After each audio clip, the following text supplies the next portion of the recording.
If someone had told me when we were crossing this bridge that one day I would be back here introducing the first African-American president, I would have said, you're crazy, you're out of your mind, you don't know what you're talking about. President Barack Obama.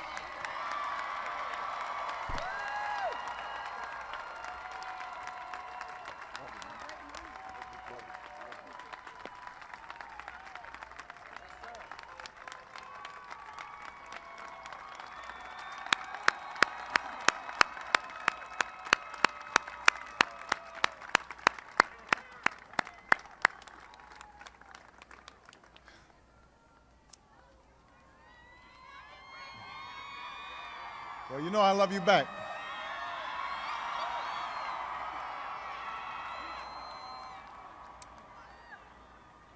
It is a rare honor in this life to follow one of your heroes. And John Lewis is one of my heroes. Now, I have to imagine that when a younger John Lewis woke up that morning 50 years ago and made his way to Brown Chapel, heroics were not on his mind.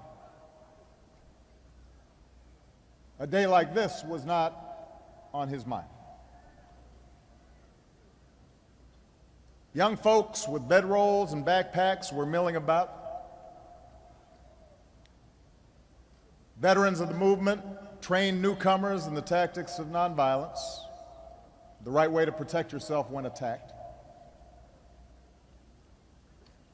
A doctor described what tear gas does to the body, while marchers scribbled down instructions for contacting their loved ones. The air was thick with doubt, anticipation, and fear. And they comforted themselves with the final verse of the final hymn they sung.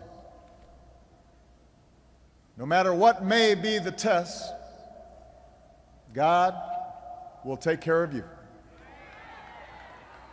Lean, weary one upon his breast, God will take care of you. And then his knapsack stocked with an apple, a toothbrush, and a book on government, all you need for a night behind bars. John Lewis led them out of the church on a mission to change America. President and Mrs. Bush, Governor Bentley, Mayor Evans, Congresswoman Sewell, Reverend Strong, members of Congress, elected officials, foot soldiers, friends, fellow Americans. As John noted, there are places and moments in America where this nation's destiny has been decided. Many are sites of war: Concord and Lexington, Appomattox, Gettysburg. Others are sites that symbolize the daring of America's character: Independence Hall and Seneca Falls, Kitty Hawk and Cape Canaveral. Selma is such a place. In one afternoon 50 years ago, so much of our turbulent history, the stain of slavery and anguish of civil war, the yoke of segregation and tyranny of Jim Crow, the death of 4 little girls in Birmingham, and the dream of a Baptist preacher, all that history met on this bridge. It was not a clash of armies, but a clash of wills. A contest to determine the true meaning of America. And because of men and women like John Lewis, Joseph Lowry, Hosea Williams, Amelia Bunton, Diane Nash, Ralph Abernathy, C.T. Vivian, Andrew Young, Fred Shuttlesworth, Dr. Martin Luther King Jr., so many others. The idea of a just America, and a fair America, an inclusive America, and a generous America, that idea ultimately triumphed. Now, as is true across the landscape of American history, we cannot examine this moment in isolation. The March on Selma was part of a broader campaign that spanned generations. The leaders that day, part of a long line of heroes. We gather here to celebrate them. We gather here to honor the courage of ordinary Americans willing to endure billy clubs and the chastening rod, tear gas and the trampling hoof, men and women who, despite the gush of blood and splintered bone, would stay true to their North Star and keep marching towards justice. They did as Scripture instructed: rejoice in hope, be patient in tribulation, be constant in prayer. And in the days to come, they went back again and again. When the trumpet call sounded for more to join, the people came. Black and white, young and old, Christian and Jew, waving the American flag, singing the same anthems full of faith and hope. A white newsman, Bill Plant, who covered the marches then and who is with us here today, quipped that the growing number of white people lowered the quality of the singing.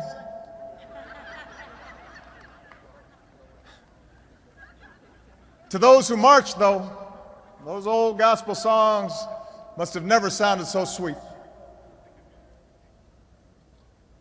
In time, their chorus would well up and reach President Johnson, and he would send them protection and speak to the nation, echoing their call for America and the world to hear: we shall overcome.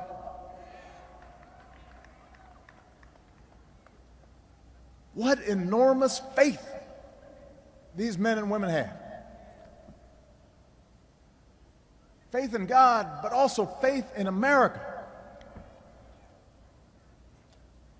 The Americans who crossed this bridge, they were not physically imposing, but they gave courage to millions. They held no elected office, but they led a nation. They marched as Americans who had endured hundreds of years of brutal violence, countless daily indignities, but they didn't seek special treatment, just the equal treatment promised to them almost a century before.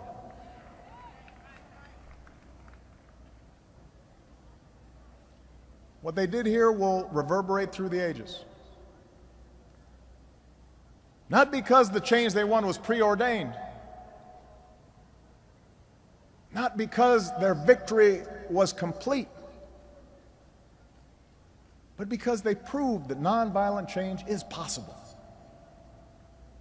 that love and hope can conquer hate.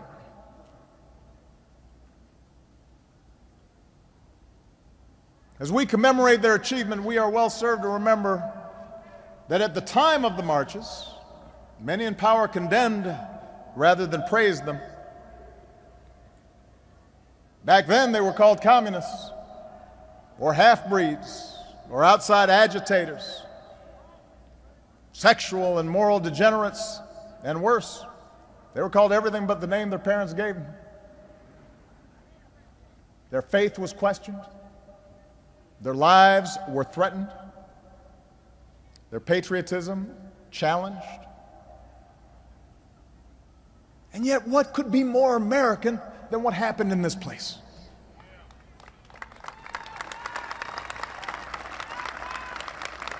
What could more profoundly vindicate the idea of America than plain and humble people, unsung, the downtrodden, the dreamers not of high station, not born to wealth or privilege, not of one religious tradition, but many, coming together to shape their country's course. What greater expression of faith in the American experiment than this?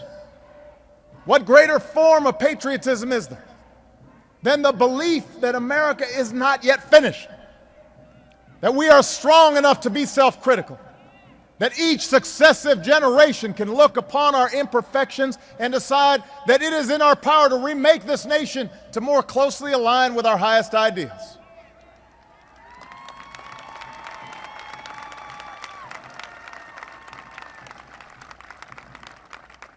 That's why Selma's not some outlier in the American experience.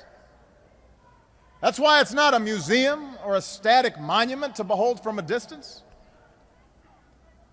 It is instead the manifestation of a creed written into our founding documents. We, the people, in order to form a more perfect union, we hold these truths to be self-evident, that all men are created equal. These are not just words.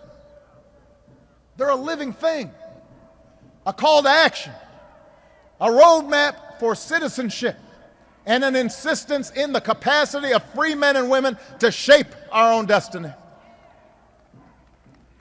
For founders like Franklin and Jefferson, for leaders like Lincoln and FDR, the success of our experiment in self-government rested on engaging all of our citizens in this work. And that's what we celebrate here in Selma. That's what this movement was all about. One leg in our long journey toward freedom.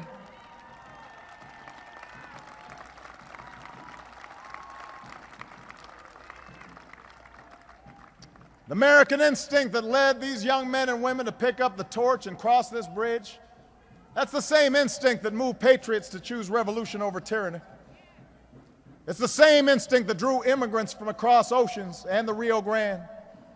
The same instinct that led women to reach for the ballot, workers to organize against an unjust status quo. The same instinct that led us to plant a flag at Iwo Jima and on the surface of the moon.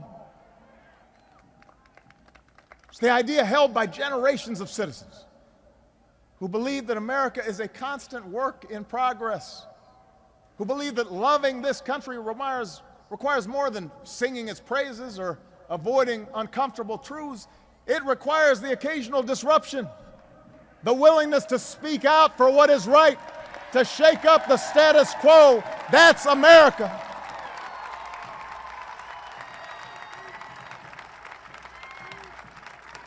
That's what makes us unique.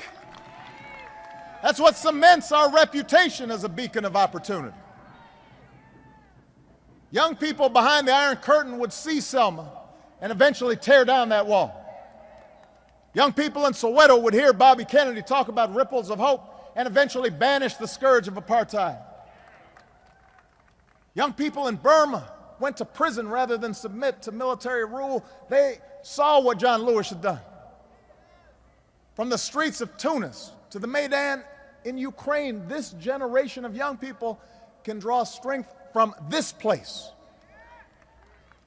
where the powerless could change the world's greatest power and push their leaders to expand the boundaries of freedom. They saw that idea made real right here in Selma, Alabama. They saw that idea manifest itself here in America. Because of campaigns like this, the Voting Rights Act was passed. Political and economic and social barriers came down. And the change these men and women wrought is visible here today in the presence of African Americans who run boardrooms, who sit on the bench, who serve in elected office from small towns to big cities, from the Congressional Black Caucus all the way to the Oval Office. Because of what they did. The doors of opportunity swung open not just for black folks, but for every American. Women marched through those doors. Latinos marched through those doors. Asian Americans, gay Americans, Americans with disabilities, they all came through those doors.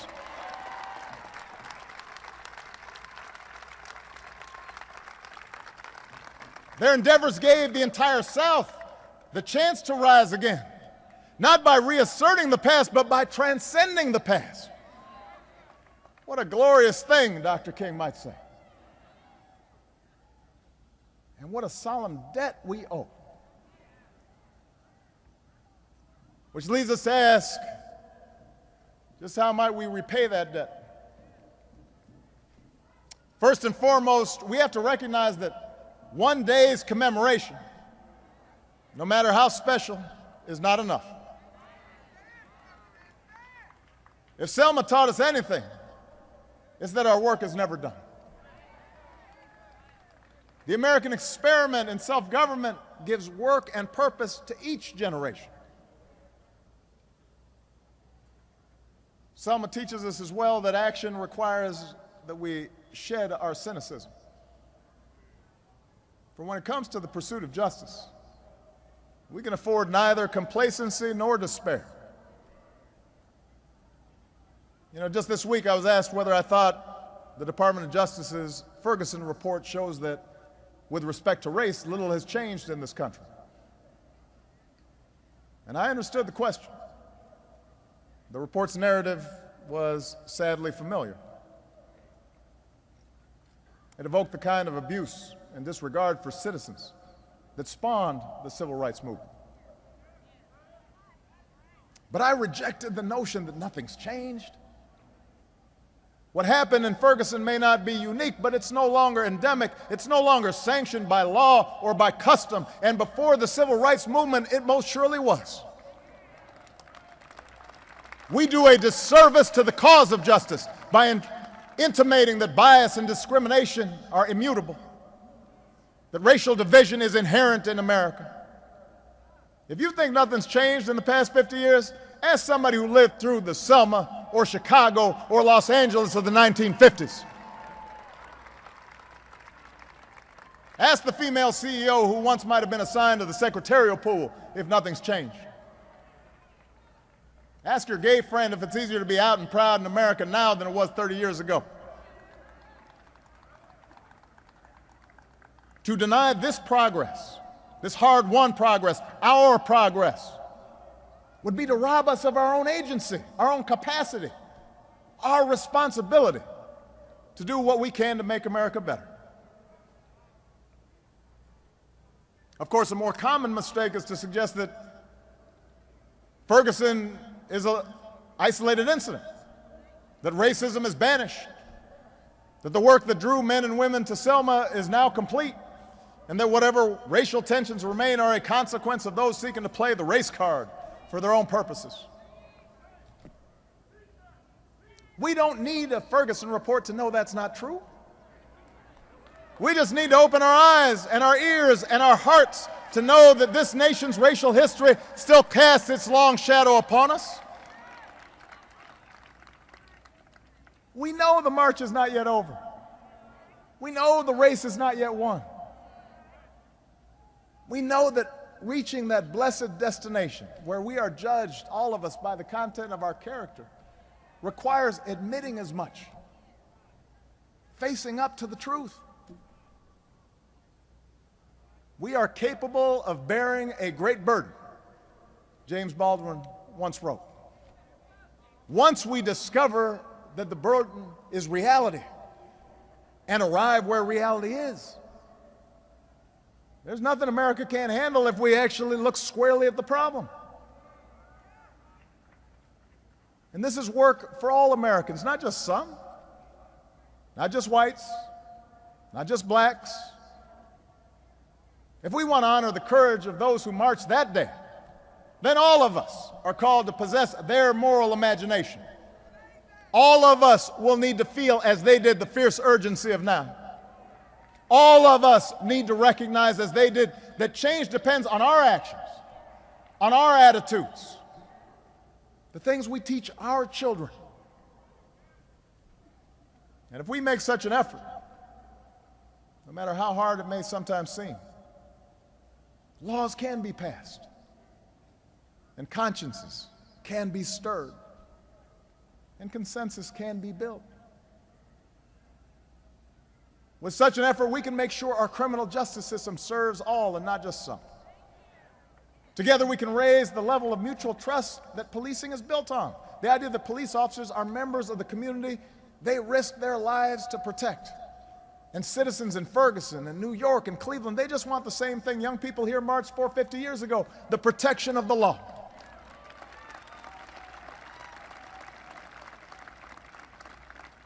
Together, we can address unfair sentencing and overcrowded prisons and the stunted circumstances that rob too many boys of the chance to become men and rob the nation of too many men who could be good dads and good workers and good neighbors.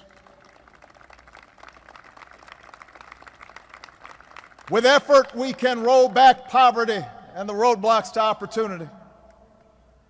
You know, Americans don't accept a free ride for anybody. Nor do we believe in equality of outcomes, but we do expect equal opportunity. And if we really mean it, if we're not just giving lip service to it, but if we really mean it and we're willing to sacrifice for it, then yes, we can make sure every child gets an education suitable to this new century. One that expands imaginations and lifts sights and gives those children the skills they need. We can make sure every person willing to work has the dignity of a job and a fair wage and a real voice and sturdier rungs on that ladder into the middle class. And with effort, we can protect the foundation stone of our democracy for which so many marched across this bridge, and that is the right to vote.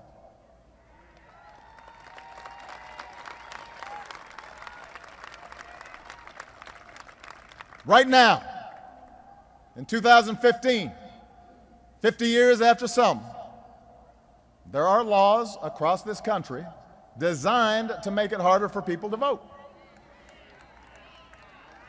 As we speak, more such laws are being proposed. Meanwhile, the Voting Rights Act, the culmination of so much blood, so much sweat and tears, the product of so much sacrifice in the face of wanton violence, the Voting Rights Act stands weakened. Its future subject to political rancor. How can that be? The Voting Rights Act was one of the crowning achievements of our democracy, the result of Republican and Democratic efforts. President Reagan signed its renewal when he was in office. President George W. Bush signed its renewal when he was in office. 100 members of Congress have come here today to honor people who are willing to die for the right to protect it. If we want to honor this day, let that 100 go back to Washington and gather 400 more and together pledge to make it their mission to restore that law this year. That's how we honor those on this bridge.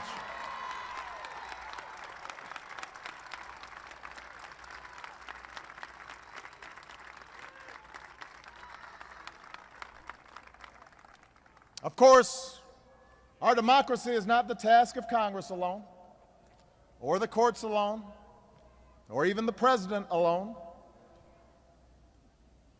If every new voter suppression law was struck down today, we would still have here in America one of the lowest voting rates among free peoples. 50 years ago, registering to vote here in Selma and much of the South meant guessing the number of jelly beans in a jar, the number of bubbles on a bar of soap. It meant risking your dignity and sometimes your life. What's our excuse today for not voting? How do we so casually discard the right for which so many fought? How do we so fully give away our power, our voice in shaping America's future? Why are we pointing to somebody else when we could take the time just to go to the polling places?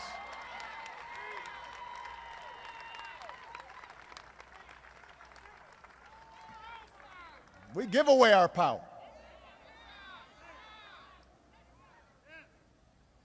Fellow marchers, so much has changed in 50 years. We have endured war and we fashioned peace. We've seen technological wonders that touch every aspect of our lives. We take for granted conveniences that our parents could have scarcely imagined. But what has not changed is the imperative of citizenship. That willingness of a 26-year-old deacon, or a Unitarian minister, or a young mother of 5 to decide they love this country so much that they'd risk everything to realize its promise. That's what it means to love America. That's what it means to believe in America. That's what it means when we say America is exceptional. For we were born of change. We broke the old aristocracies, declaring ourselves entitled not by bloodline, but endowed by our Creator with certain inalienable rights. We secure our rights and responsibilities through a system of self-government, of and by and for the people. That's why we argue and fight with so much passion and conviction, because we know our efforts matter. We know America is what we make of it. Look at our history. We are Lewis and Clark and Sacagawea, pioneers who braved the unfamiliar, followed by a stampede of farmers and miners and entrepreneurs and hucksters. That's our spirit. That's who we are. We're Sojourner Truth and Fannie Lou Hamer, women who could do as much as any man and then some. And we're Susan B. Anthony, who shook the system until the law reflected that truth. That is our character.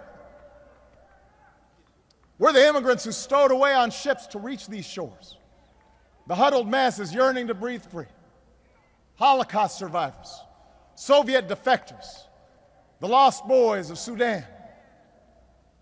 We're the hopeful strivers who cross the Rio Grande because we want our kids to know a better life. That's how we came to be.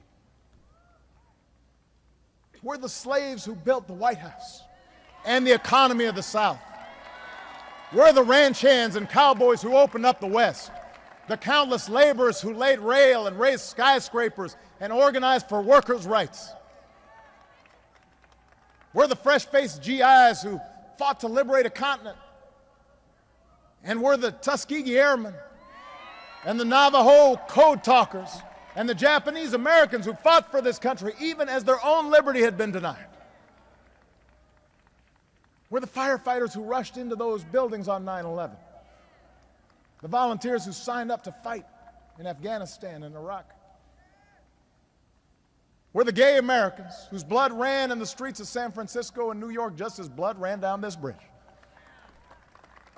We are storytellers, writers, poets, artists who abhor unfairness and despise hypocrisy and give voice to the voiceless and tell truths that need to be told. We're the inventors of gospel and jazz and blues, bluegrass and country and hip-hop and rock and roll and our very own sound with all the sweet sorrow and reckless joy of freedom. We are Jackie Robinson, enduring scorn and spiked cleats and pitches coming straight to his head and stealing home in the World Series anyway. We are the people Langston Hughes wrote of who build our temples for tomorrow, strong as we know how. We are the people Emerson wrote of, who for truth and honor's sake stand fast and suffer long, who are never tired so long as we can see far enough. That's what America is. Not stock photos or airbrushed history or feeble attempts to define some of us as more American than others.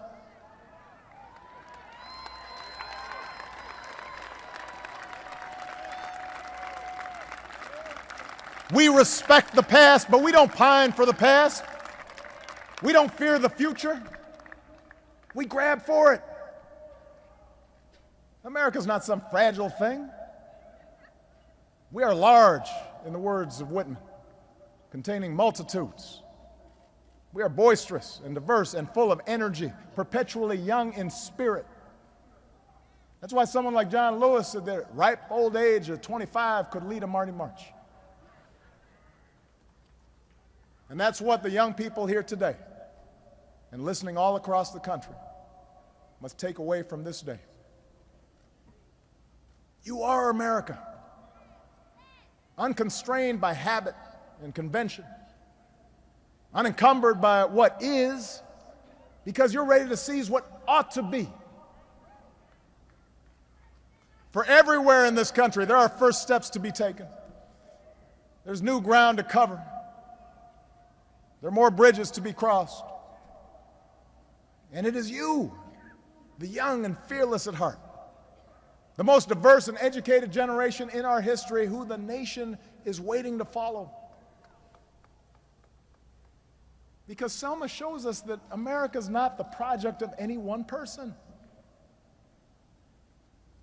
Because the single most powerful word in our democracy is the word we. We the people. We shall overcome. Yes, we can. That word is owned by no one. It belongs to everyone. Oh, what a glorious task we are given to continually try to improve this great nation of ours. 50 years from Bloody Sunday. Our march is not yet finished, but we're getting closer. 239 years after this nation's founding, our union is not yet perfect, but we are getting closer. Our job's easier because somebody already got us through that first mile. Somebody already got us over that bridge. When it feels the road's too hard, when the torch we've been passed feels too heavy, we will remember these early travelers and draw strength from their example and hold firmly to the words of the prophet Isaiah. Those who hope in the Lord will renew their strength.